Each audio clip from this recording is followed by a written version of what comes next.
Hi friends, అందరూ ఎలా ఉన్నారు? నేనైతే బాగున్నానండి. మీరు కూడా బాగుండాలని మనస్ఫూర్తిగా కోరుకుంటున్నాను. ఇప్పుడు వీడియో వచ్చేసి అంటే అత్తింటి వారు పెట్టే వేధింపులండి కోడళ్ళని.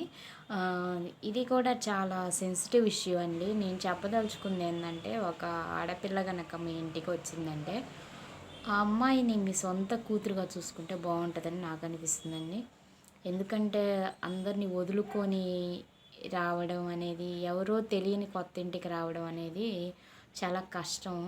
ఒక ఆడపిల్లకి అర్థమవుతుంది ఆ బాధ అనేది. కాబట్టి దయచేసి కొత్త కోడళ్ళని ఎవరు భయపెట్టొద్దండి. అదేవిధంగా ఆ అమ్మాయి మీతో కలిసినంత వరకు, మింగిలయ్యే వరకు కొంచెం నిదానంగా ఉంటే బాగుంటుందని నా అభిప్రాయం. మీ కూతురు కనుక ఎలా ఉంటుందో ఆ అమ్మాయిని కూడా అలా చూసుకుంటే బాగుంటుందని నాకు అనిపిస్తుంది. కొంతమంది అత్త వాళ్ళు ఉంటారండి, అసలు ప్రతిదానికి కూడా చాలా ప్రాబ్లం క్రియేట్ చేస్తారు. అది ఎలా అంటే కొంతమందికి ఇప్పుడు ఎవరండి చెప్పండి, చదువుకునే వాళ్ళు చాలామంది వంట చేయడం రాదు, కానీ నేర్చుకుంటారు కదా. మీకు వంట చేయడం రాదా, మీ పుట్టింటి వాళ్ళు ఏం పెంచారు, ఇలా ఇలా చేస్తే ఎలా పెంచారో ఏమో, వంట చేయడం కూడా రాదు, టీ పెట్టడం కూడా రాదు అంటారు.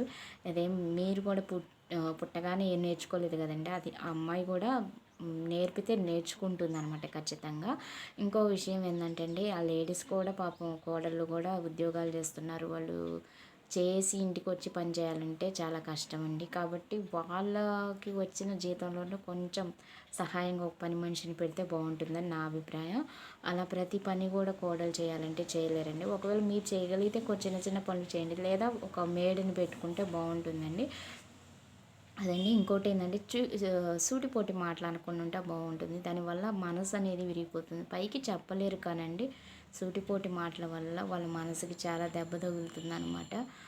చాలా బాధగా అనిపిస్తుంది. అదే ప్లేస్లో మీరుంటే మీకు ఎలా అనిపిస్తుందో ఒకసారి ఊహించుకోండి. అదే ప్లేస్లో నేనుంటే ఎలా బిహేవ్ చేస్తాను, నన్నే ఇదే మాట కనుక అంటే అనేది చెక్ చేసుకుంటే అత్తగారులు బాగుంటుంది. అత్తగారికి కూడా ఉంటుందండి చెయ్యాలని. నా కోడలు, కొత్తగా వచ్చిన కోడలు నన్ను కూడా, మా అత్తని నేను ఎలా చూస్తానో అలా చూడాలని ఉంటుంది. కానీ ఇప్పుడున్న వాళ్ళకైతే అంత ఓపికలు అనేవి లేవండి. కాబట్టి ఒక పని మనిషిని పెట్టుకోవడం